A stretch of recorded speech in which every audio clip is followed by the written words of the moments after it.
The rain wasn't heavy, just persistent. The kind that seeps into your bones and makes everything feel heavier than it is. I sat in my folding chair on the gravel driveway, staring at what I'd just bought for $900. The house looked worse in person than in the photos. Peeling siding the color of old mustard, windows boarded up like closed eyes, a roof that sagged in the middle like it had given up sometime in the 90s, and nobody had bothered to tell it to try again. The porch steps were rotted through in two places, and I could see where raccoons or possums had made themselves at home under the foundation. $900.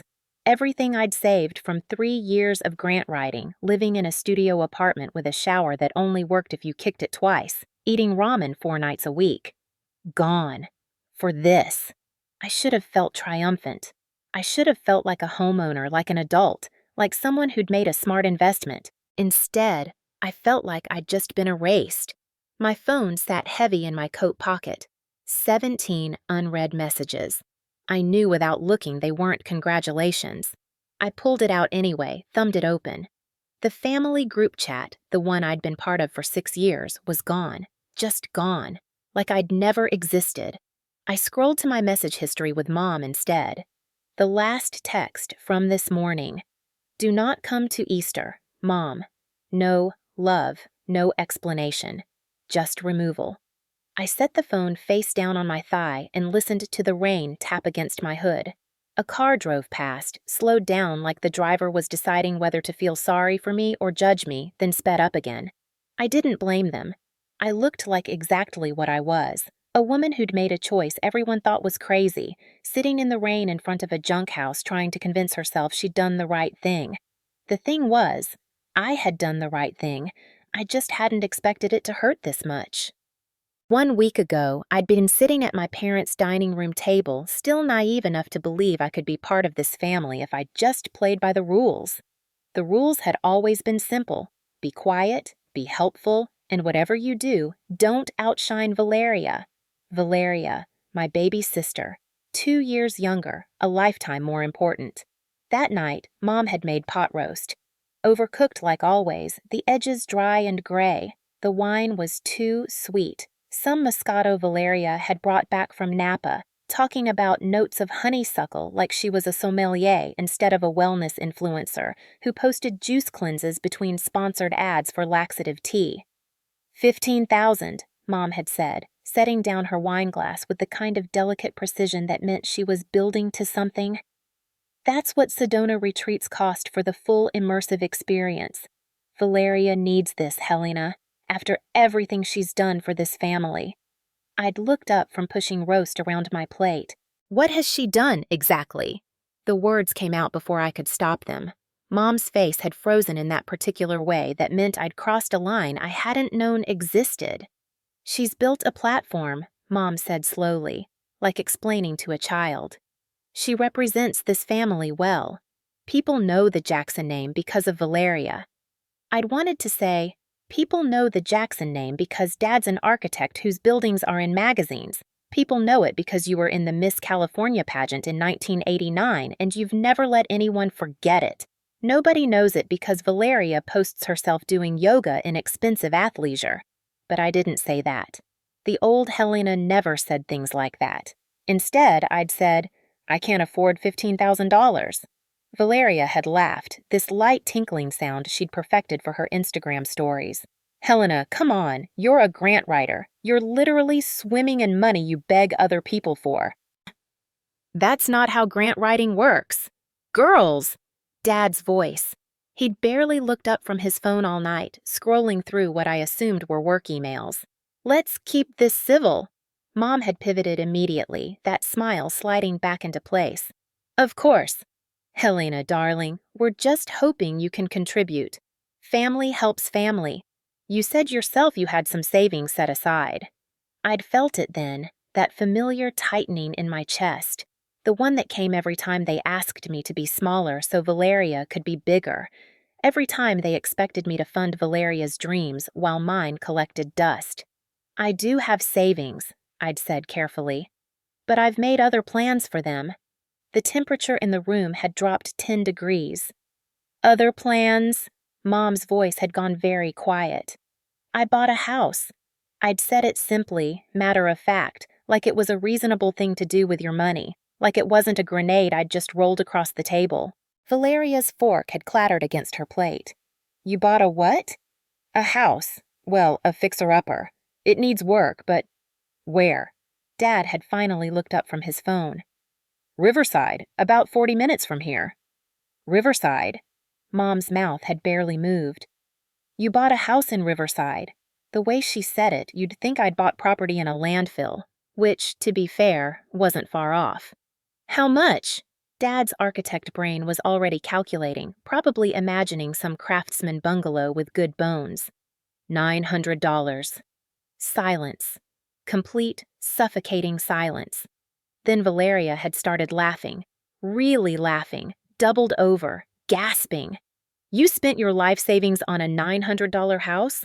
Oh my God, Helena, oh my God, what is it, a shed? A crack house? Please tell me you're joking. It needs work, I'd repeated, feeling my face burn. But it's mine. It's an investment. An investment in what, tetanus? Valeria had pulled out her phone, probably already composing an Instagram story about her delusional sister. Mom had pressed her fingers to her temples like I'd given her a migraine by existing. Helena, sweetheart, what were you thinking? I was thinking I wanted something that belonged to me. You have an apartment? That I rent. This is mine. Completely mine. Dad had set his phone down, finally giving me his full attention, and somehow that was worse than being ignored. You spent your entire safety net on a condemned property. It's not condemned, it just needs… This is incredibly irresponsible. His voice had been calm, which was worse than yelling. Dad never yelled. He just quietly cataloged your failures. What about emergencies? What about your future? This is my future. No. Mom had stood up, started clearing plates even though no one was done eating. Her hands were shaking. This is you being selfish. This is you punishing us because we asked you to help your sister. I'm not punishing anyone. Valeria has worked so hard to build her brand.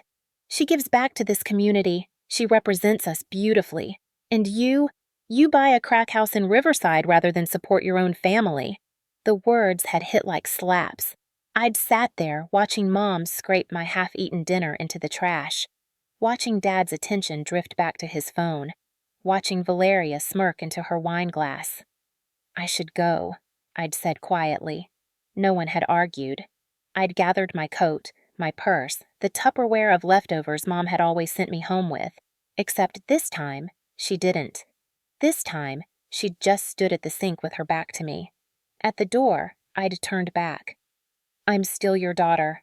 Mom had kept washing dishes. Valeria had been typing on her phone. Dad had nodded absently, not really listening. I'd left. In my car, I'd sat for 5 minutes in their circular driveway, the one with the imported pavers, the professionally designed landscaping, the sensor lights that made everything look like a movie set. I'd waited for someone to come after me, to knock on my window, to say, "Wait, we were too harsh, come back inside." No one came. I'd driven home, climbed into bed fully clothed, and stared at the ceiling until sunrise. The next day, I'd noticed I was missing from the family group chat.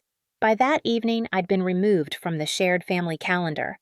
By the end of the week, I'd received Mom's text about Easter. 28 years of being their daughter, erased in 7 days. All because I'd chosen myself for once. Now, sitting in the rain, I finally stood up. The folding chair had left imprints on the backs of my thighs, and my jeans were damp. I grabbed the chair, shook the water off it, and headed toward the house. The front door stuck, swollen from moisture and age. I had to shoulder it open, nearly falling inside when it finally gave.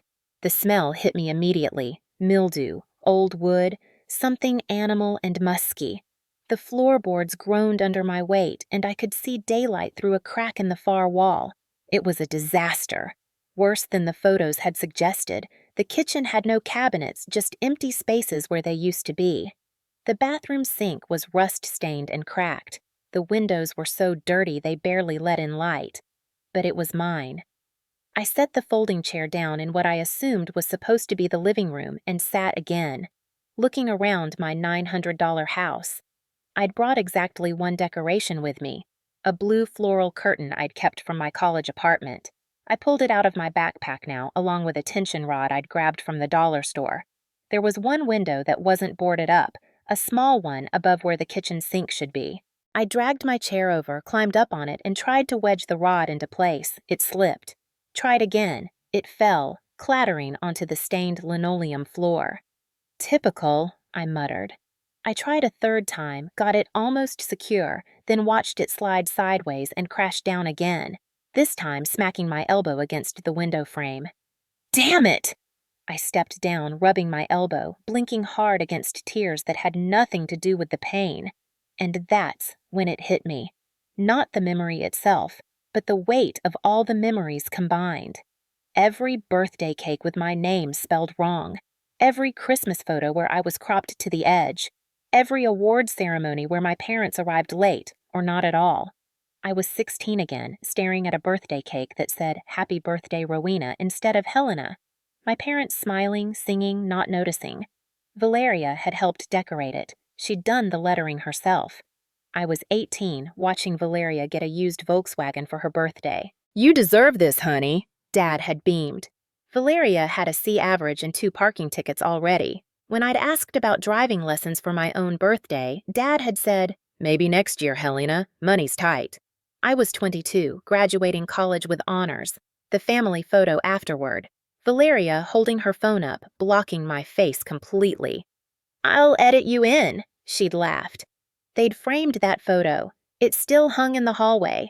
You could see exactly 1 inch of my shoulder. I was 25, winning a statewide grant writing competition. Bringing home the plaque, so proud.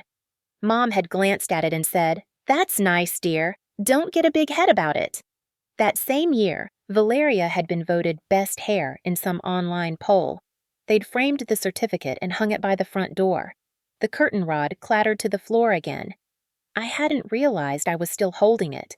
I sank down onto the filthy floor, back against the cracked wall, and let myself cry. Not pretty crying. The kind where your whole body shakes and you can't breathe right and snot runs down your face. They hadn't forgotten me. That would almost be better. Forgetting is passive, accidental. They'd chosen. Every single time they'd chosen Valeria over me. Chosen her comfort over my feelings. Chosen her image over my accomplishments. Chosen to celebrate her mediocrity while demanding I minimize my successes. And when I'd finally chosen myself, they'd erased me completely. My phone buzzed. I almost didn't check it, but some pathetic part of me hoped it was Mom, apologizing.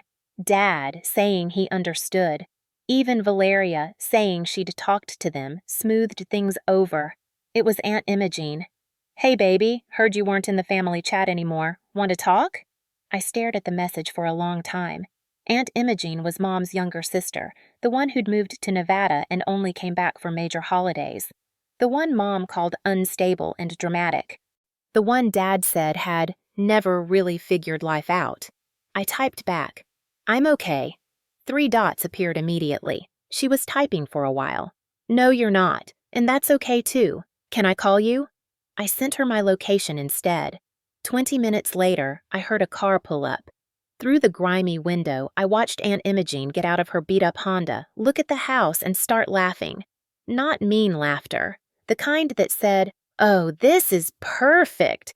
She knocked, then let herself in when I called out. She was wearing jeans with paint stains and a sweatshirt that said, "Nevertheless, she persisted." Her gray hair was pulled back in a messy bun. She looked around the wreck of a house, looked at me sitting on the floor with my red eyes and runny nose, and smiled. $900? I nodded. "Helena, baby, this is the best thing you've ever done." And I started crying again, but this time, someone was there to hold me. 3 weeks passed.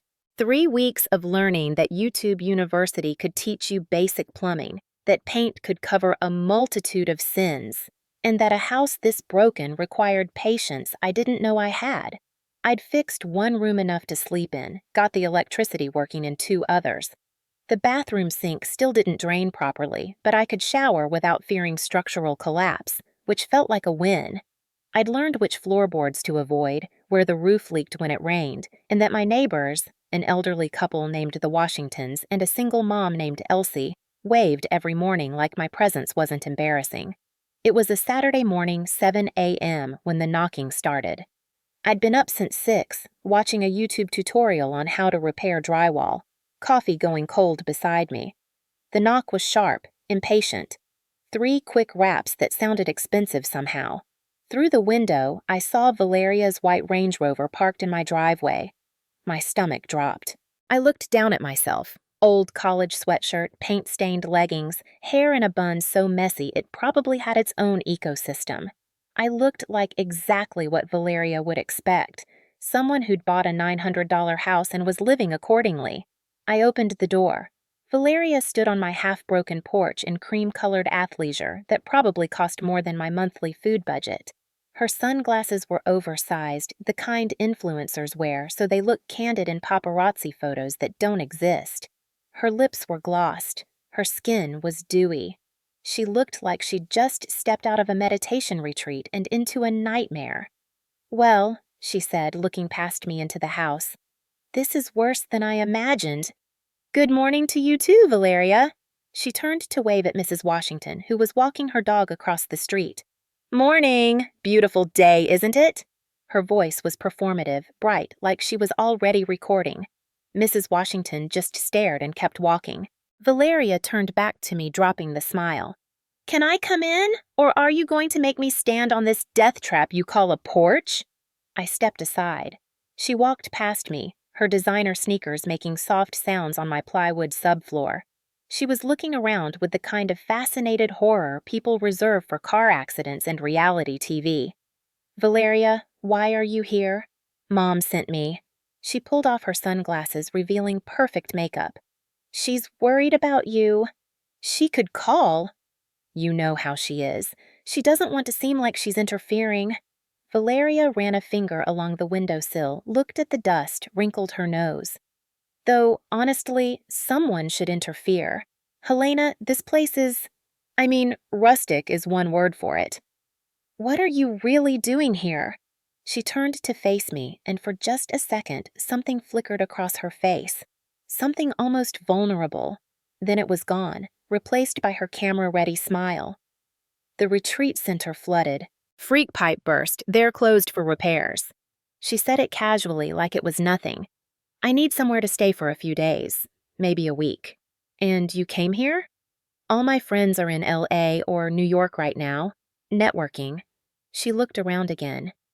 "This isn't my first choice, obviously. But family is family, right?" I should have said no. Every instinct I had screamed to say no, but there was something in her voice, underneath the performance. Something tired. "One night," I heard myself say.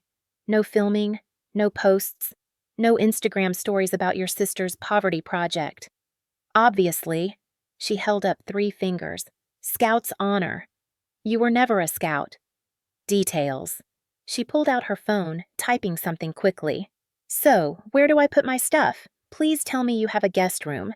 "I have one room with a mattress on the floor." "Of course you do." But she was already heading toward her car. "I'll grab my bags." She came back with a Louis Vuitton duffel and a matching smaller bag. The duffel alone probably cost more than my house. I showed her the only other semi-habitable room. There was a camping mattress I'd borrowed from Elsie, a battery-powered lantern, and absolutely nothing else. "This is..." Valeria looked around. "This is like that movie where the girl gets kidnapped and locked in a shed." "That's the guest room. Take it or leave it." She sighed dramatically but set her bags down. "I've slept in worse at festivals." I doubted that but didn't argue. That evening, surprisingly, Valeria helped. She made dinner, boxed pasta that she slightly burned, but it was the effort that shocked me. We sat on my thrifted couch, eating off mismatched plates I'd gotten at a yard sale, and for maybe 10 minutes we felt like sisters. "Do you remember," Valeria said, twirling spaghetti on her fork, "when we were kids and we'd build those blanket forts in the living room?" I remembered. I'd been maybe 8, Valeria 6. We'd used every sheet in the house, clothes pinning them to furniture, creating this elaborate castle. "Mom was so mad," I said. She made us take it down before Dad got home. Valeria smiled, but it was sad. We never finished it. Something in my chest loosened slightly. No, we didn't. We ate in silence for a moment. I know things got weird, Valeria said finally, with the whole retreat thing. I didn't mean to make you feel bad. You called me selfish. I was upset. She set her plate down. Maybe we can start over, like, actually try to be sisters again? I wanted to believe her. God, I wanted to believe her so badly. I'd like that, I said. She smiled, and for just that moment, she looked like the little girl from the blanket fort. Me too. I went to bed that night feeling something I hadn't felt in weeks. Hope. I woke up to light. Strange light. Too bright and too white for my curtainless windows. It was barely 6 a.m. I pulled on a sweatshirt and padded toward the kitchen, following the glow. Valeria was set up at my kitchen counter, the one I'd just installed last week, still rough but functional. She had a ring light positioned perfectly, her phone propped on a stack of books pointed directly at her, and she was live. Totally not what I expected, you guys, she was saying in that breathy, intimate voice she used for her followers. My sister's been living here and my heart breaks, you know? I stood frozen in the doorway. She gestured around with one manicured hand. This is the kitchen. I mean, calling it a kitchen is generous. There's no cabinets, the floor is literally plywood, and she turned the camera, panning across the room, directly onto me. I was standing there in my oversized sweatshirt and old pajama pants, hair everywhere, no bra, no makeup, squinting into the ring light like some creature emerging from a cave. Oh, Valeria's voice went up 2 octaves. There she is! Say hi, Helena! My followers have been dying to meet you! The camera was still on me. I could see the live comment count climbing. People were watching. People were seeing me like this. Turn it off. What? No, this is perfect. They can see the real situation. Turn it off. Valeria's smile stayed in place, but her eyes went hard. Relax. I'm helping you. People will want to donate when they see. I walked over and grabbed her phone off the stack of books. What the hell? She lunged for it, but I held it away. On the screen, I could see the comments rolling in. Is she homeless? OMG, this is so sad. Great Depression chic. Your sister looks like she needs help. That last one had 50 heart reactions already. I looked at Valeria, really looked at her. The perfect makeup at 6 a.m., the strategic placement of the ring light, the way she'd positioned herself with the worst parts of my house in the background. You planned this. I'm trying to help you. No. My voice was shaking. You're using me for content. You're being paranoid? But her face was flushed now, defensive. I came here to check on you, and yeah, my followers care about my life, so I shared. You're making me a charity case. Because you are. The words exploded out of her. Look at this place, Helena. You spent your life savings on a literal dump and you're living like a squatter. Someone needs to help you, and if you're too proud to ask, then I'll do it for you. By humiliating me online? By showing people the truth. She stood up, faced me. You want to pretend this is fine? That you made some smart choice? You're delusional. This is poverty. This is you punishing us for not funding my retreat by choosing to live like this. The words hung between us. Get out, I said quietly. What? Get your stuff and get out of my house. You're being crazy. I'm trying to use me. I handed her the phone back. You came here to film content, to turn my life into your sympathy story, to make yourself look good by making me look broken. Her mouth opened, closed. For just a second, I saw something that might have been shame flicker across her face. Then it hardened. Fine. She grabbed her phone. You know what? This is exactly why Mom gave up on you. You reject every bit of help anyone tries to give you, and then you wonder why you're alone. She stormed into the guest room. I heard zippers, the sound of things being thrown into bags. She emerged 2 minutes later, designer duffel over her shoulder. This place is a dump, she said from the doorway, and you deserve it. The door slammed hard enough to rattle the windows. I stood in my kitchen, shaking, staring at the ring light she'd left behind. It was still on, casting that strange white glow across my half-finished kitchen. I walked over and turned it off. In the sudden darkness, I could hear my neighbor Elsie's kids playing in the yard next door. Morning birds, the sound of traffic from the main road, normal sounds, life continuing. My phone buzzed. Aunt Imogene, I just saw Valeria's live stream. Are you okay? So it was already out there, already viral probably. Me in my pajamas, looking exactly like the cautionary tale Valeria wanted me to be. I sat down on my plywood floor, back against the cabinet I'd installed myself, and laughed. Not because it was funny, because it was so perfectly, predictably Valeria. I'd let her in. I'd believed her. I'd hoped. And she'd turned it into content. My phone rang. Aunt Imogene. I answered. I'm okay, I said before she could ask. You don't sound okay. I will be. And somehow, saying it made it true. 2 days after Valeria left, I was still trying to forget it happened. I'd thrown myself into work, the house kind, not the paying kind.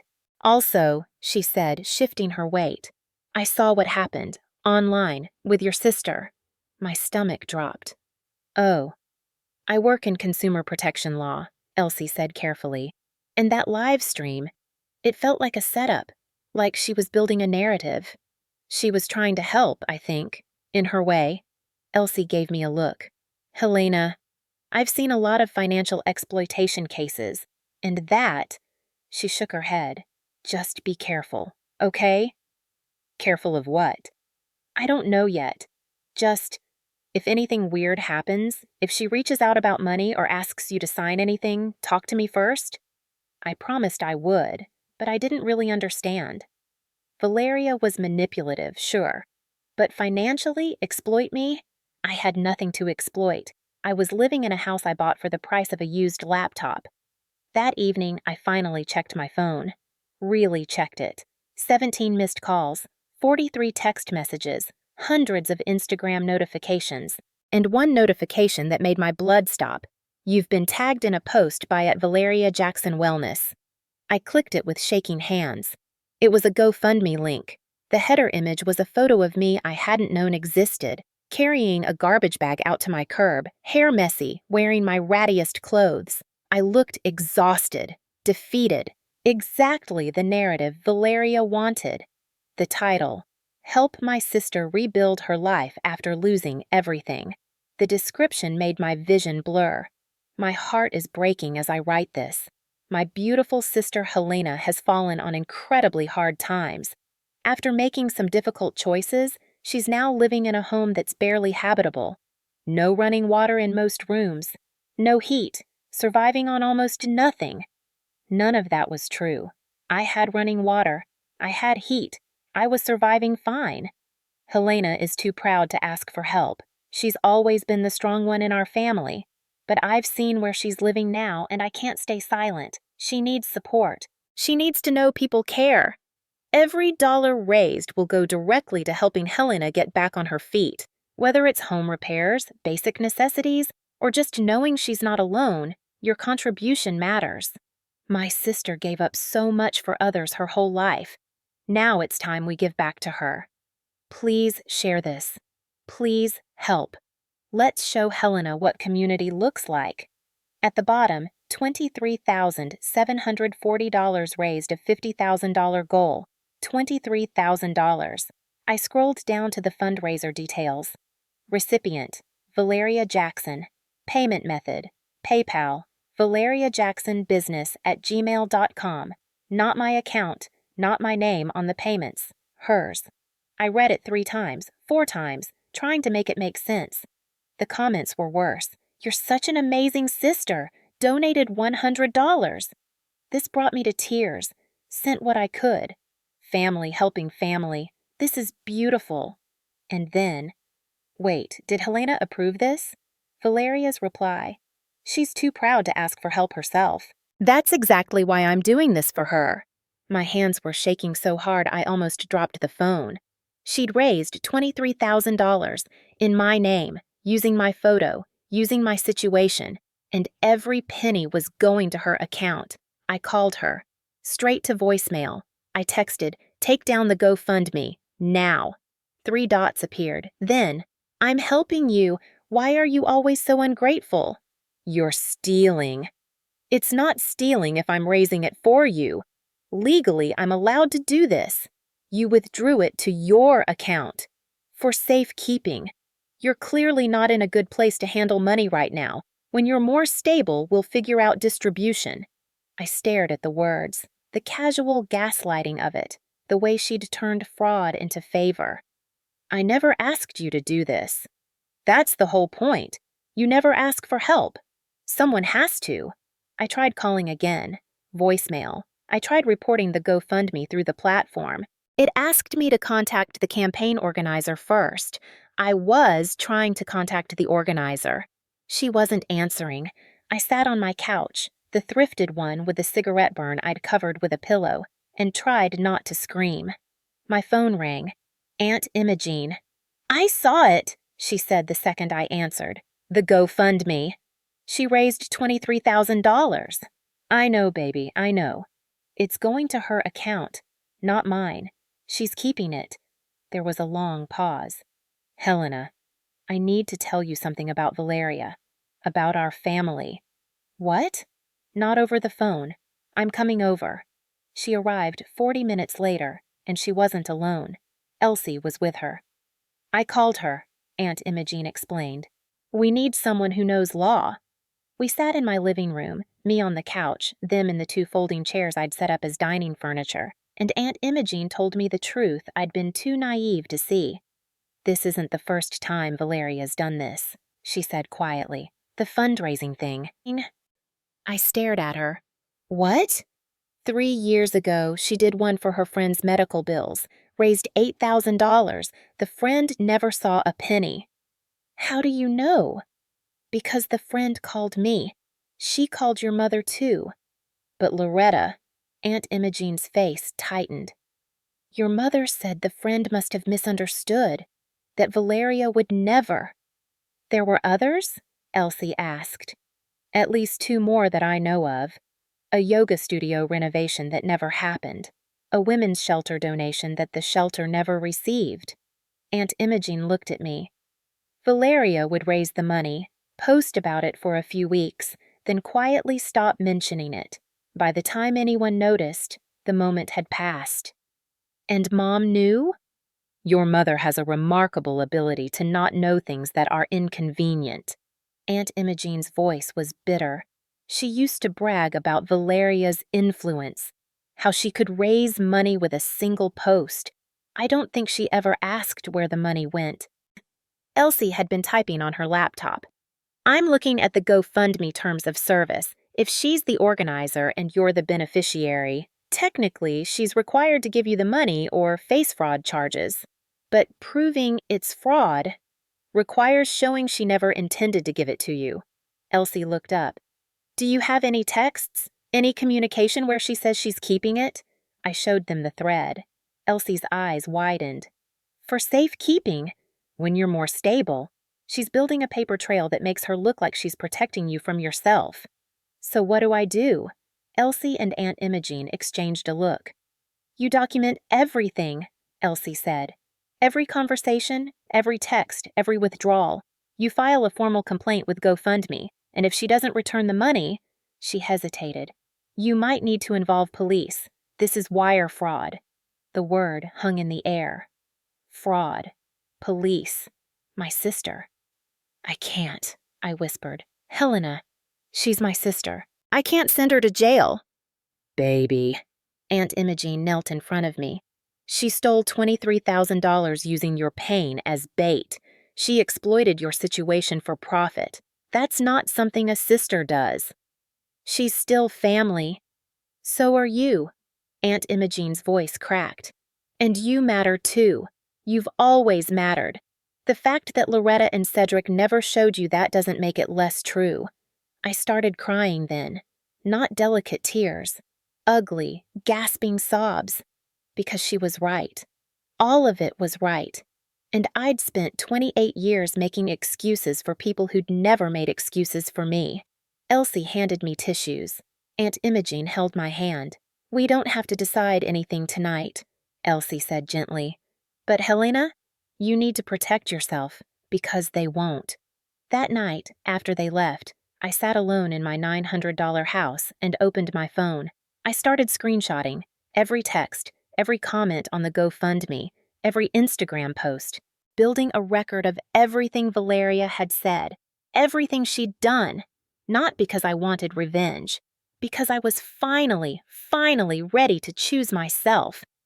The next morning, I woke up to 3 new developments. 1, an email from someone named Jessica Wu, an investigative blogger, saying she'd been tracking Valeria's fundraising pattern for months and wanted to talk. 2, a voicemail from my mother, syrupy and sweet, asking me to let this GoFundMe thing go because it was embarrassing the family. 3, a realization, sharp and clear as broken glass. This had never been about one bad decision or one stolen fundraiser. This was about a lifetime of being told I mattered less, of being the spare child, the backup plan, the one who could be sacrificed so Valeria could shine. And I was done. I opened my laptop and started typing an email to Jessica Wu. Then I called Elsie. "I want to fight this," I said when she answered. "All of it. I want to do this right." "You're sure?" I looked around my broken, beautiful house, the one I'd bought with my own money, the one nobody could take from me. I've never been more sure of anything. Elsie's kitchen table was covered in legal pads, printed screenshots, and 2 laptops. Her kids were occupied elsewhere. It was just the 3 of us, me, Elsie, and Aunt Imogene, building a case against my own sister. "Let's start with what we can prove," Elsie said, clicking her pen. She was in jeans and a nevertheless she persisted sweatshirt. GoFundMe created when? I checked my phone. 5 days ago, day after she left my house. And the live stream was 2 days before that. Elsie drew a timeline. So, she visits, films without permission, gets kicked out, immediately creates fundraiser using that footage. That shows intent. "Intent to defraud is hard to prove," she continued. "She can claim she meant to give you the money eventually. We need to show a pattern." I'd emailed Jessica Wu that morning. She'd sent back a detailed spreadsheet of every fundraiser Valeria had run in 4 years. Elsie opened it and whistled low. "Okay, we have 2020. Help Sarah's medical emergency. $8,340 raised. Sarah never received money. 2021. Save Lotus Yoga Studio. $12,450 raised. Studio owner confirms no donation received. 2022. Women's shelter renovation. $15,200 raised. Shelter director says no donation came from Valeria. 2023. Support local artists grant. $6,780 raised. None of the 3 artists got money. 2024. Help my sister rebuild. $23,740 raised and climbing. Elsie looked up. "Helena, your sister has stolen over $60,000 in 4 years. The number hit like a physical blow. "Did Mom know?" I asked Aunt Imogene. She was quiet. "When Sarah's mother called 2 years ago, Loretta said Sarah must have misunderstood, that Valeria would never. But she had to suspect, 'Baby, your mother has been protecting Valeria since birth. She saw what she wanted to see.'" Elsie typed rapidly. "Jessica wants to interview you for an article about influencer fraud." I scrolled through the GoFundMe comments I'd been avoiding. Something feels off about this. Why isn't the sister thanking anyone? I messaged Helena on Instagram. She says she never asked for this. That comment had been deleted, but someone screenshotted it. Valeria had replied before deleting. "She's in denial about how bad things are." "She's making you look mentally unstable," Elsie said quietly. "Classic financial abuse tactic." My phone buzzed, Mom's voicemail on speaker. "Helena, sweetheart, this GoFundMe situation is so out of hand. Valeria was just trying to help. People are starting to talk, and it's embarrassing for the family. Just let this go? Be the bigger person?"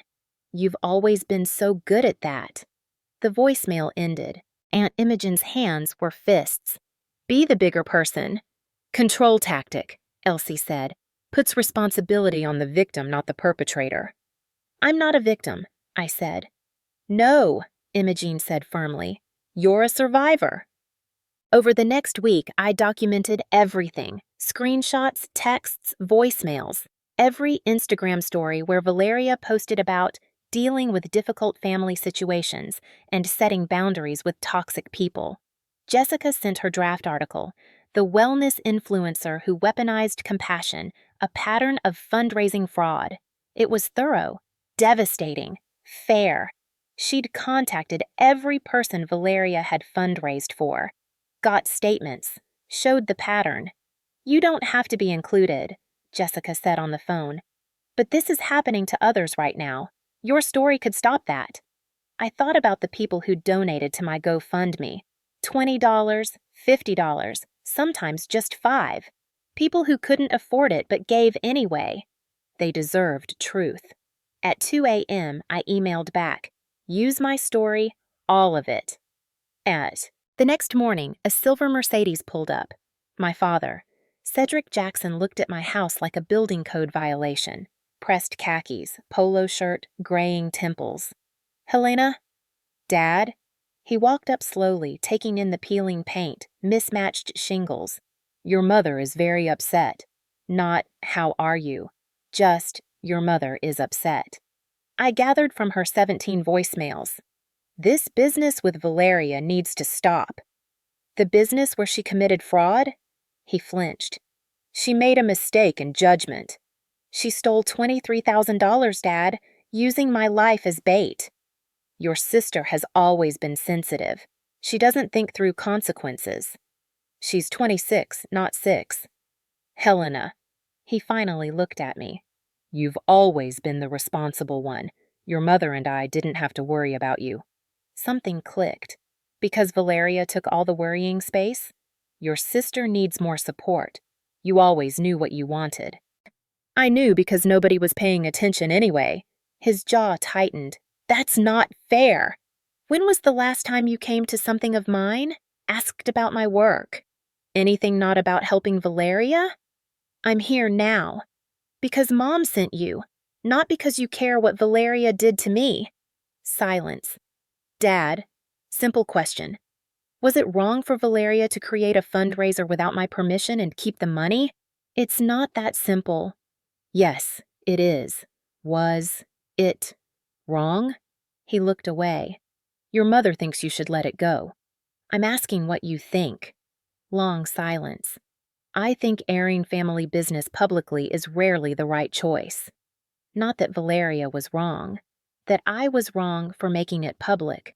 Something inside me cracked, then healed. You should go. Helena? You came to convince me to protect Valeria from consequences, to be the bigger person again. I spent my life doing that. I'm done. You're making a mistake. Maybe, but it's mine to make. He stood there another moment, then walked to his car, paused at the door. Your mother is disappointed. She's been disappointed in me since I was born. I've made peace with it. He drove away. I stood shaking, realizing that was our longest conversation in 5 years, and he'd spent it defending Valeria. The article went live 3 days later. Within 6 hours, 40,000 shares. My phone wouldn't stop. I put it on airplane mode and sat in my living room trying to breathe. Day 1. Valeria posted an Instagram video. Professional lighting, soft music, tears that didn't ruin her makeup. I want to address some things. This has been incredibly painful. I've spent days soul-searching, trying to understand how helping people turned into this. 8 minutes. Never said what she was accused of. Never mentioned money. I've always led with my heart.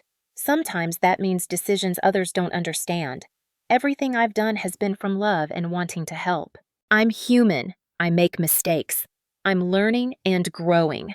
Comments split 50-50, half calling her out, half praising her vulnerability. She disabled comments within an hour. Day 2. Mom's voicemail.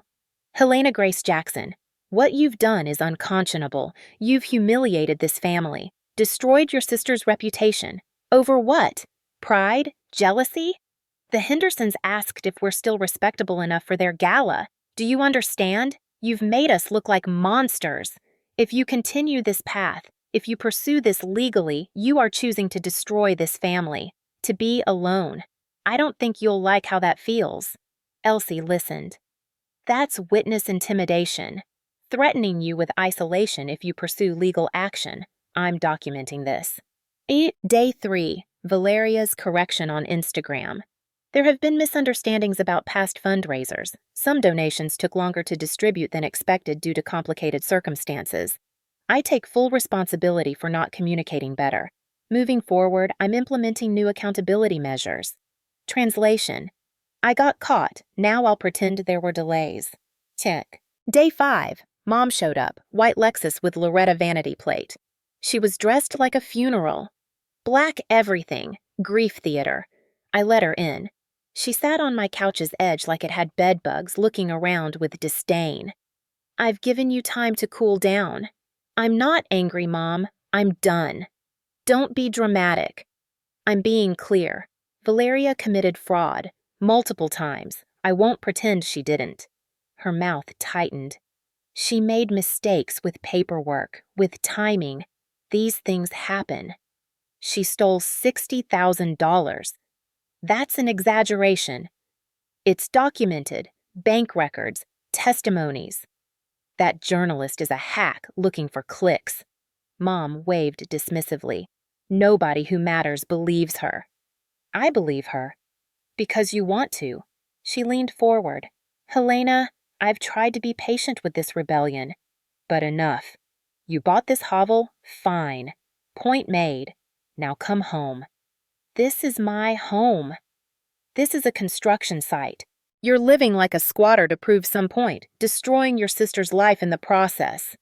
I'm not destroying anything. I'm telling the truth.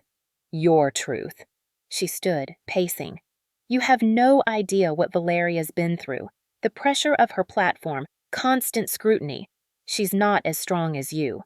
So she gets excused? She needs protection. You never did. You were always so self-sufficient. Like an insult. You never needed us. I did need you. You just never noticed. Don't act like the neglected child. We gave you everything. You gave me survival, not love. There's a difference. She stared like I'd slapped her. How dare you say I don't love you? When was my last birthday party, Mom? With a cake that had my name spelled right? She blinked. I don't remember every... Valeria's was 3 months ago. You rented a restaurant. 50 people, 3-tier cake. Valeria's social circle expects... I'm talking about love. About showing up. About caring enough to spell my name right. Mom sat, suddenly looking old. I did my best. Your best was choosing her over me. Every time. That's not fair. No, it's not. I sat across from her. It's not fair I had to earn attention while Valeria got it freely. Not fair that when she hurts people, you make excuses. Not fair you're here convincing me to be quiet so she faces nothing. She's your sister. And I'm your daughter. Silence. Mom stood, put her sunglasses on, smoothed her dress. If you pursue this legally, you're choosing to no longer be part of this family. I understand you're asking me to choose between truth and belonging. I'm asking you to choose family. You're asking me to sacrifice myself so Valeria doesn't face consequences. Like always. Her hand tightened on the door. You'll regret this. Maybe. But I'll regret it as myself, not whoever you needed me to be. She left. I sat for a long time, just breathing. Outside, life continued. Aunt Imogene texted. Saw Loretta's car. You okay? I will be. Elsie filed the GoFundMe complaint. We included everything. Screenshots, pattern evidence, Valeria's texts about holding money. Response in 48 hours. Investigation ongoing. Fundraiser frozen. No new donations. Valeria couldn't withdraw more. She'd already taken 15,000 of 23,000. Valeria's Instagram response, lawyer written, I'm disappointed by recent allegations. I've always acted in good faith. I'm cooperating fully with GoFundMe's review and am confident this will resolve quickly. Comments disabled. Elsie sent Valeria a demand letter via certified mail. Return all funds within 10 business days or face criminal complaints for wire fraud and civil action. Valeria's lawyer responded, legal jargon meaning no fraud occurred. Claims are defamatory. Then, surprisingly, $3,000 deposited to my account. Memo. Goodwill payment. No admission of wrongdoing. What does this mean? I asked Elsie. Her lawyer's smart. Token payment shows good faith, which hurts our fraud claim, but keeping 20,000 shows the opposite. Elsie shook her head. She's playing both sides. I sent Elsie's drafted response. Thank you for the $3,000. However, $23,740 was raised in my name. I expect the remaining $20,740 within 5 business days. No response. Meanwhile, my neighbors were organizing. Mrs. Washington knocked with her husband. We've been talking about what your sister did, using your home to make herself look good. It's awful, but your home does need work. So we thought, why not both? Show her she was wrong and actually fix this place. I can't afford... We're organizing a community fix-it day, neighbors helping neighbors. Saturday morning, perfect weather. I woke to trucks at 6. By 7, my driveway was full. Martinez, the contractor, brought his crew. Pro bono, my daughter saw what your sister did. This is payback. The Nguyen's brought plants, landscaping equipment. We're making you a garden. Elsie arrived with Miguel and Sophia in tiny tool belts. We're painting! By 9, 20 people were working. They fixed the roof with new shingles, replaced rotting porch steps, installed kitchen cabinets, painted 3 rooms, planted roses, lavender, herbs. The hardware store donated supplies. Saw it on the news. A local news crew showed up at noon. Can we interview you? I looked at Elsie. She nodded. I told them enough. Woman bought house. Sister exploited it. Community showed up. What do you want people to know? I looked at my neighbors. That family isn't always blood. Sometimes it's the people who show up when it matters. The segment aired that night. 50,000 shares by morning. And Valeria announced an event. Her Instagram post. I'm hosting a Healing and Transparency Summit next month in Los Angeles, a space to discuss accountability in the wellness community and family dynamics. This has been challenging, and I believe in facing things head-on. Tickets available, all proceeds to mental health charities. $75 tickets. She was selling her public rehabilitation. Are you going? Aunt Imogene asked. It feels like a trap. Or your chance to speak truth publicly, where she can't control the narrative. Elsie agreed. Your presence changes the dynamic. Or I look like the bitter sister crashing her event. Only if you make it about revenge, Elsie said. Truth? That's different. I went back and forth for days. Then I found something that decided it. Going through old boxes for legal documents, I found a manila envelope at the bottom. Inside, my grandmother's will. Grandma died when I was 18. Mom had told me. Grandma left everything to me and Imogene. Nothing for you kids. I'd never questioned it. But here was the will. To my granddaughters, Helena Grace Jackson and Valeria Mae Jackson, I leave equal shares of my estate to be distributed upon Helena's 18th birthday. Equal shares. Estate value, $100,000, $50,000 each. I'd never received a penny. I called Aunt Imogene, shaking. Did you know about Grandma's will? Long pause. Oh, God, you found it. You knew? I knew she left you girls money. Helena, what does it say? I read it, heard her crying. Loretta told me Grandma changed it last minute, left everything to her. After what happened with our mother's estate, I believed her. What happened with your mother's estate? Same thing. Equal shares on paper. Loretta was executor. Somehow I got 10%, she got 90%. She said debts, complications. I didn't fight. She did this twice. To you. To me. Yes. Where did my $50,000 go? I searched my email. Found it. Family thread from when I turned 18. Subject: Valeria's Wellness Journey Startup. Loretta: We're investing in Valeria's future. $50,000 for her business. So proud. 50,000 exactly. They gave her my inheritance, I whispered. Stole it and gave it to her. We sat in silence. What are you going to do? I looked at the will, the emails, evidence of a lifetime of erasure. I'm going to that summit, and I'm bringing this. Elsie filed an amendment to our suit, adding inheritance theft. Elder fraud and theft by deception. 10-year statute of limitations. You're within it. Demand letter to my parents. Return 50,000 plus interest or face legal action. Mom called within an hour. I didn't answer. Her voicemail was ice. This is extortion. Your grandmother's estate was settled legally. Dragging this family through more humiliation proves you've never been grateful. I saved it. Evidence of guilt, Elsie said. Dad texted, Your mother is handling this with our attorney. Grave mistake. I blocked his number. The night before the summit, I couldn't sleep, rehearsing what I'd say, whether I should say anything. Aunt Imogen was staying over. We were driving to L.A. in the morning with Elsie and Jessica Wu.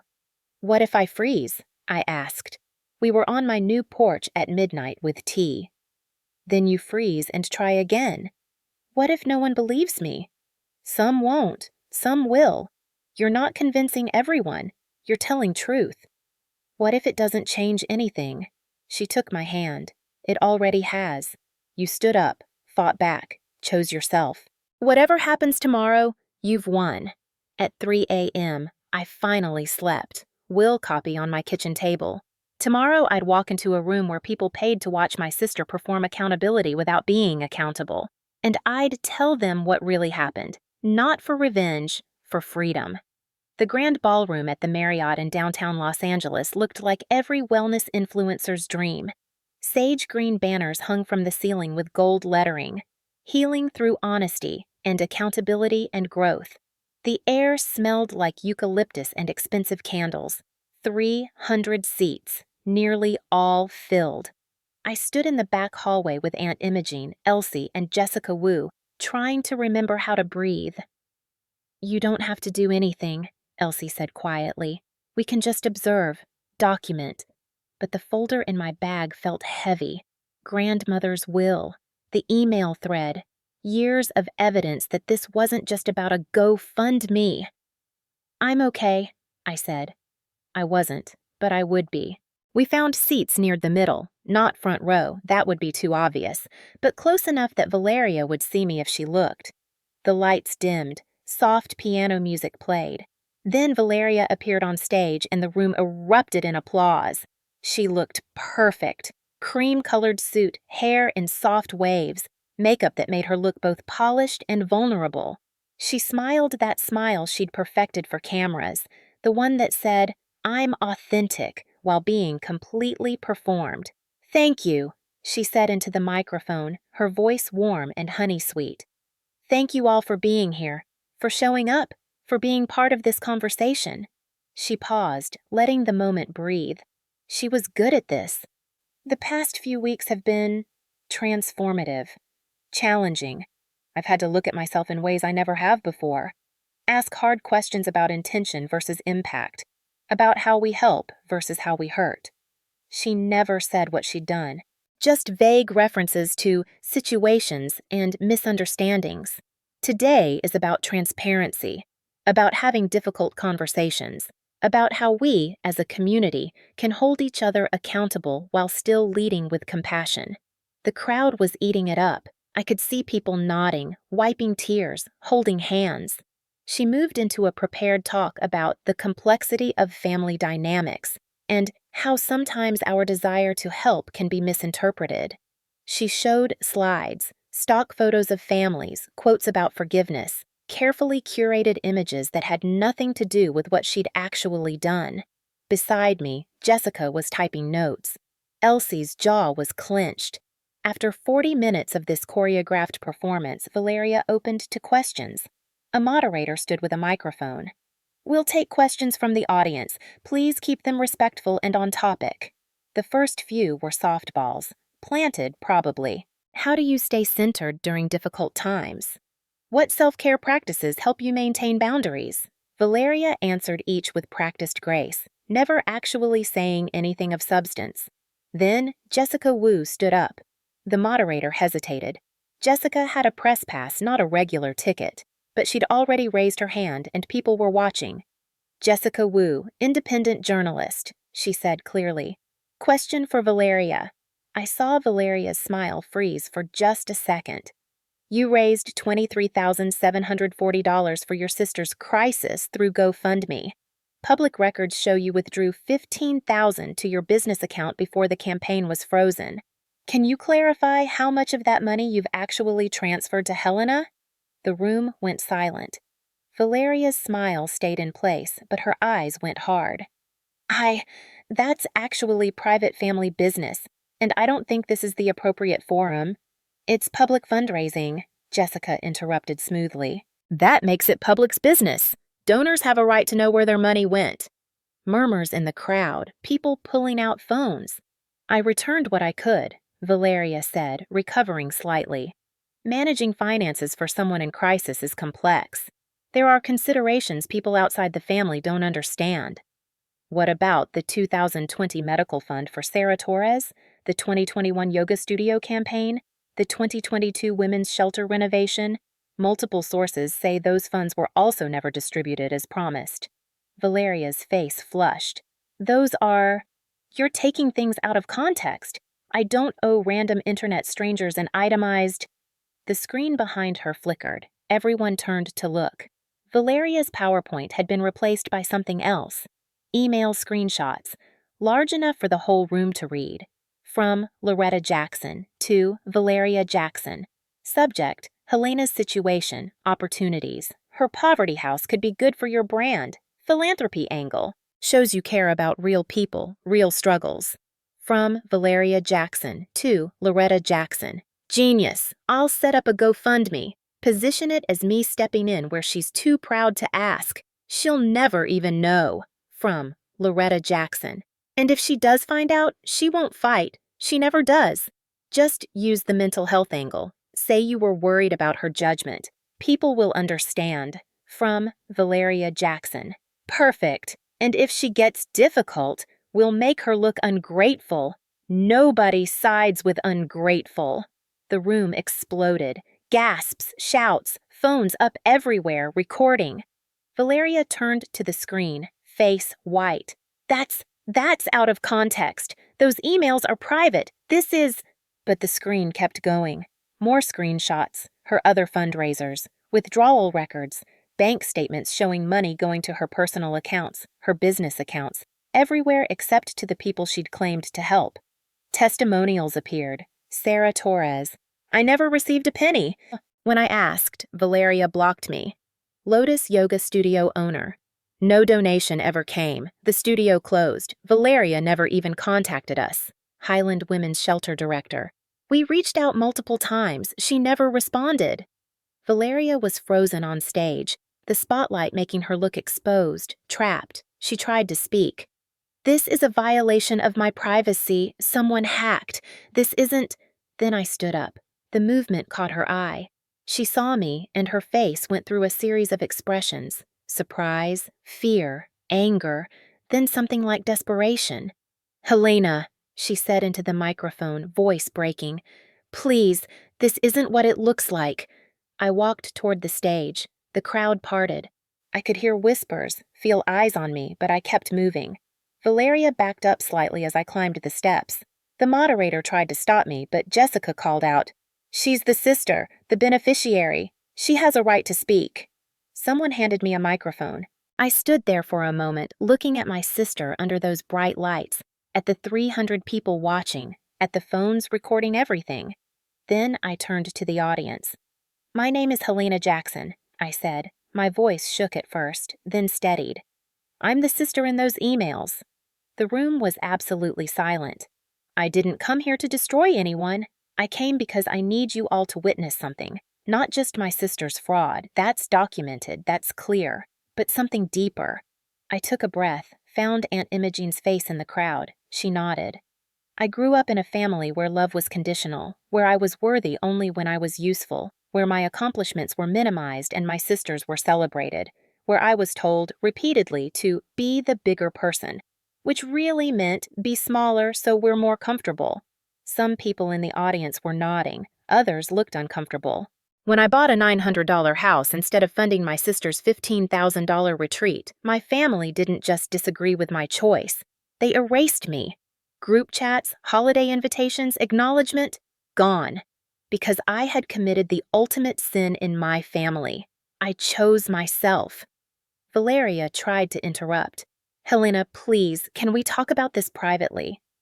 No, I didn't look at her. Because privacy is how this survives. Families like mine thrive on silence. On what happens in the family stays in the family. On the scapegoat's willingness to keep suffering quietly. I turned to face her now. Valeria came to my home. I let her stay, despite everything, because I hoped we could rebuild. Instead, she live-streamed my poverty for content. Then she created a fundraiser using my pain, my image, my story, and kept the money. $23,000 from people who trusted her, who believed she was helping me. I was trying to help! Valeria's voice cracked. Real tears now, or performed ones. You were living in that horrible place. You wouldn't accept help. I didn't need help. I needed boundaries. I needed my family to respect my choices even when they didn't understand them. I pulled the folder from my bag, held it up. But this didn't start with the GoFundMe. This started 28 years ago when I was born into a role I never auditioned for. The invisible child, the one who could be sacrificed so the golden child could shine. I opened the folder, pulled out the will. When I was 18, my grandmother died. She left her estate, $100,000, to be split equally between Valeria and me, $50,000 each. I held up the document. I never received my inheritance. My parents told me Grandma had left me nothing. Gasps from the crowd. Valeria's face went pale. They took my $50,000 and gave it to Valeria for her business startup. They forged or altered documents, excluded me from the estate, and never told me I had any claim to it. I looked out at the audience. Some of you donated to that GoFundMe because you believed my sister was helping me.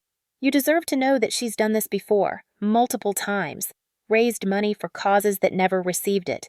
This is her pattern, and my parents enabled it, protected it, demanded I stay silent about it. That's not— Mom and Dad were trying to— Valeria was crying harder now, mascara running. They were trying to protect you, I said quietly, like they always have, at my expense. I turned back to the crowd. I'm not here for revenge. I'm here because silence almost destroyed me, because I spent 3 decades making myself smaller so my family could be comfortable, because I was told that speaking up, setting boundaries, choosing myself made me selfish and ungrateful. My voice broke, but I kept going. If you donated to that GoFundMe, I'm sorry. My lawyer is working with the platform for refunds. If you can't get your money back, contact me directly. I'll refund you myself. It'll take time, but I'll do it. Because what my sister did was wrong, and you deserved better. I looked directly into the cameras, the phones recording. And if any of you are the scapegoat in your family, if you're the one always asked to be bigger, quieter, more understanding while others get to be messy and demanding and protected, I see you. It's not your fault. You're not too sensitive. You're not imagining it, and you can leave. I set the microphone down gently on the podium and walked off stage. The silence broke into chaos. Some people were applauding, others shouting questions. Valeria was crying, being led away by staff. The moderator was trying to regain control. I didn't look back. I walked straight to Aunt Imogene, who wrapped me in her arms. I'm proud of you, she whispered. So proud. Elsie was grinning. Jessica was typing furiously. That was perfect, absolutely perfect. We headed for the exit, security trying to manage the crowd. Outside, the afternoon sun was too bright, the air too normal for what had just happened. Then I heard her voice. How dare you! My mother was standing by the valet stand, Cedric beside her. Both looked like they'd aged 10 years. How dare you humiliate this family in front of hundreds of people? I turned to face them, suddenly exhausted. I told the truth, Mom. If that's humiliating, maybe examine the truth. You've ruined your sister's career, her reputation. I revealed what she did. She ruined her own reputation. Loretta's hands were shaking. After everything we did for you, we raised you, clothed you, gave you every opportunity. Like what, Mom? Specifically, what did you do for me? She opened her mouth, closed it. No answer. Cedric stepped forward. For once, he looked directly at me. Really looked. Helena, he said quietly, your mother is very upset. I noticed. What about you, Dad? Are you upset? He seemed surprised by the question. It's complicated. It's actually very simple. You chose. Every day, every moment, you chose. You chose silence when I needed defense. You chose Valeria when I needed equity. You chose comfort over courage. That's not fair. No, Dad, it's not fair. But it's accurate. Loretta found her voice again. If you walk away now, if you actually press charges, sue us, you're not our daughter anymore. The threat hung in the air. The same threat, in different words, they'd been making my whole life. Comply or be abandoned. I haven't been your daughter in years, I said, and my voice was steady now. Calm. I've been your project, your disappointment, your scapegoat, but never truly your daughter. A daughter is loved for who she is, not what she provides. You'll regret this, Loretta said, voice breaking. No, I regret waiting this long. I regret all the years I spent trying to earn love that was never going to come. But this? Standing up? Telling the truth? I'll never regret this. Cedric looked at the ground.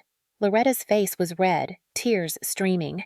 You were always so ungrateful, she whispered. And you were always so blind. I turned to Aunt Imogene. Can we go home? Yes, baby. Let's go home. We walked to the car, leaving my parents standing there. I didn't look back. In the car, heading back toward Riverside, none of us spoke for a while. Then Aunt Imogene reached over and squeezed my hand. How do you feel? I thought about it. Free, terrified, sad, relieved, all of it. That's about right, she said. My phone started buzzing. Messages flooding in. Social media mentions. News requests. I turned it off. Whatever happened next, it could wait. For now, I just wanted to go home to my $900 house and breathe. 2 months later, my life looked completely different. The legal situation had resolved faster than Elsie expected. GoFundMe had refunded all donors and banned Valeria from their platform. The FTC opened an investigation into her fundraising practices.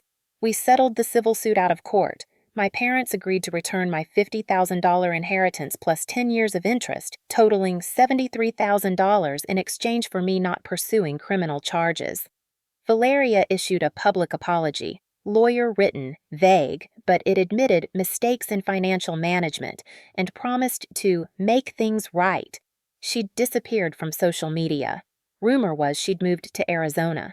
I used part of the inheritance money to finish renovating the house.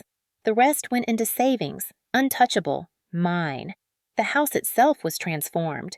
What my neighbors started, I finished. New windows, updated electrical, a kitchen with actual cabinets and working appliances. The garden was thriving, roses blooming, herbs fragrant, a small vegetable patch producing tomatoes and peppers. It was worth about $180,000 now, according to the contractor. But its real value had nothing to do with money. Thanksgiving, I hosted. Not my birth family. Aunt Imogen, Elsie and her kids, Jessica Wu, the Washingtons, the Nguyen's, Martinez and his wife. 15 people crammed into my small dining room and living room, loud and chaotic and full of laughter.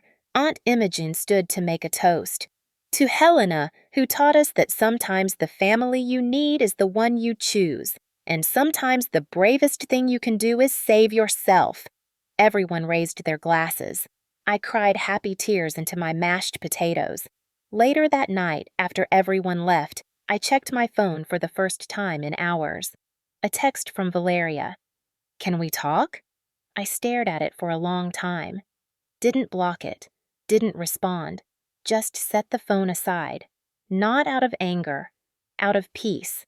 An email from Cedric, sent at 2 a.m. Helena, I've been doing a lot of thinking. Your mother and I are in counseling. Her idea, surprisingly. I'm starting to understand things I should have seen years ago. I don't expect forgiveness.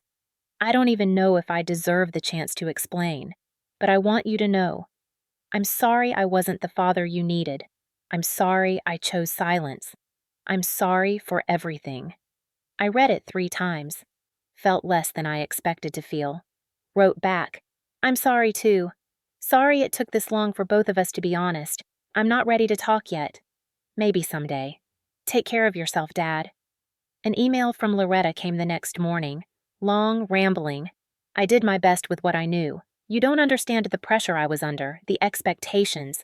Valeria needed more support. She's always been more fragile. You were always so independent, so capable. I thought I was helping by letting you be strong. Maybe I was wrong about some things. Maybe we can start over. Pretend none of this happened. Be a family again.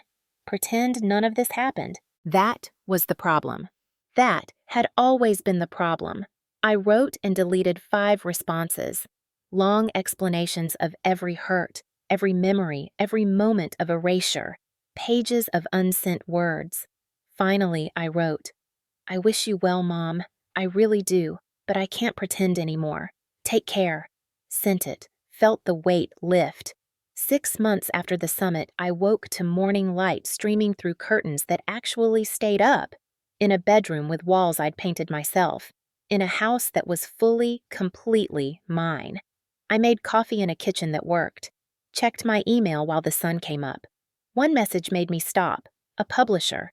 They'd seen the news coverage, read Jessica's article, watched my speech. They wanted to know if I'd ever considered writing a book.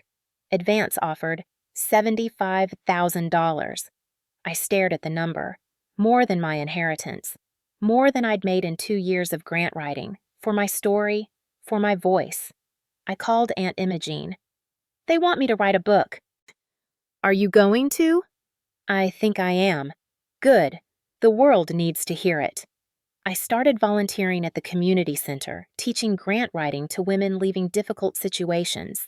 Every Tuesday night, I saw myself in their faces, the uncertainty, the guilt, the fear that maybe they were overreacting. You're not crazy, I told them. You're not overreacting, and you deserve better. One woman, mid-40s, raised her hand. Do you ever regret leaving your family? I paused, considered the question honestly. I regret that it was necessary. I don't regret that I did it. Some bridges need to burn so you can build better ones. 3 months later, I ran into Valeria at the grocery store. I was in the produce section deciding between avocados when I looked up and there she was. No makeup, hair in a messy ponytail, looking more human than I'd ever seen her. We both froze. Helena. Her voice was small. Hi. Valeria. Awkward silence. She looked different, tired, but somehow more real. The house looks good, she said. I saw the article about your book deal. Thanks. Another pause. She shifted her basket. I'm in therapy. Court-ordered at first, but it's helping. I'm starting to understand things. About myself. About us. I'm glad. I'm supposed to apologize to people I've hurt. Make amends. She looked at me directly. I hurt you, for a long time. In a lot of ways. I'm sorry.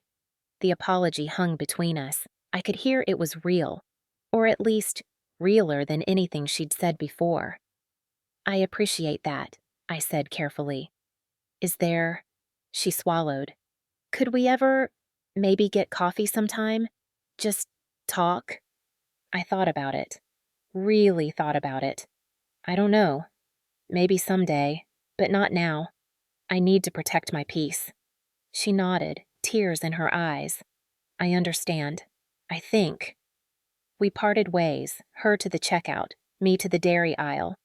I sat in my car afterward, processing. That hadn't felt like closure, more like a comma, not a period. And that was okay. Life wasn't a movie. Some relationships didn't get neat endings. Some apologies came too late to undo damage but could still be acknowledged. I could hold both truths. She'd hurt me terribly, and she was trying to change. I didn't have to forgive to recognize growth. 1 year to the day after buying the house, I sat in the same folding chair where this all began. The driveway was paved now. The house behind me was beautiful. Flower boxes, fresh paint, a porch with actual furniture.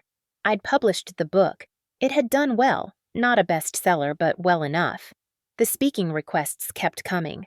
Other scapegoat children finding their voices, their courage. My phone rang. Unknown number. Instinct said, ignore it, but something made me answer. Helena? Cedric. My father.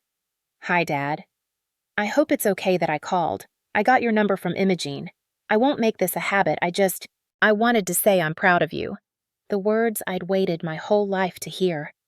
The book, the house, the life you've built. You were right about everything. About me, about your mother, about Valeria. I should have said this 30 years ago. I should have said it every day. You were always enough, more than enough, and I'm sorry I never showed you that. My eyes filled with tears. Thanks, Dad. That means more than you know. I don't expect anything. I know I don't deserve your time or your forgiveness. But if you ever want to talk, if you're ever ready, I'm here. Really here. Not just physically present. I'm still not ready, I said gently. But thank you for calling, for saying this. Take all the time you need. I'll be here. We hung up. I sat with my coffee, watching the sunset over my $900 house. Thought about the family I'd lost and the family I'd found. The woman I was and the woman I'd become. They'd wanted me to choose them over myself. To stay small, silent, suffering. To be the old Helena who absorbed pain and never complained. That Helena was gone, and I didn't mourn her. I celebrated her death, because in her place, I was born. The me I was always meant to be. The me who chose a $900 house and found freedom. The me who stood on a stage and told the truth. The me who learned that some families are born and some are built, and both can be real. Elsie's kids ran over from next door, wanting to show me their chalk drawings. Mrs. Washington waved from her porch. Aunt Imogene's car pulled up. We had dinner plans. My phone buzzed with a message from one of my students. I left today. I chose myself. Thank you for showing me it was possible. I smiled, watering the roses in my front garden. They were blooming beautifully, these flowers I'd planted in soil that was finally mine. The house glowed in the sunset. $900 turned into everything. Not because of the house itself, but because it was the price of my freedom. And freedom, I'd learned, was priceless. Some people are born into families that love them unconditionally. Some of us have to build that love ourselves, brick by brick, choice by choice, boundary by boundary.